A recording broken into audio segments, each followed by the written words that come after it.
How to hide Snapchat score. Hi guys, welcome to our channel. Let's begin. In this video, let's find out if you can hide Snapchat score.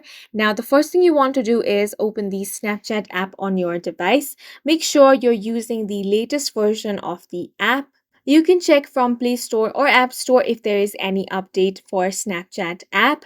Now, once you open it, make sure to sign into your account. Now, if you tap on the profile icon and then tap on the settings icon over here, you will see that there is no option of hiding your Snapchat score. However, there are some workarounds that you can do to hide your Snapchat score. The first thing you want to do is scroll down and get to the privacy control section. Here, you want to tap on See Me in Quick Add option. Now, you want to uncheck this box. After you have disabled See Me in Quick Add option, this is going to keep your Snap score hidden from unknown users.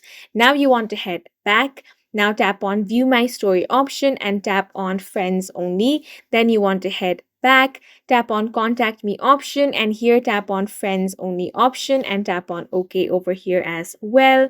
Now, if you want to prevent your Snap score from appearing to your friends, you can remove or block unwanted users from the app. So for that, you want to tap on any account name, then tap on Manage Friendship. Now tap on Block or Remove Friend. Once you do that, your Snapchat score will not be visible to that specific account. And that's it for this video. If you found it helpful, please make sure to hit the like button and subscribe for more videos like this.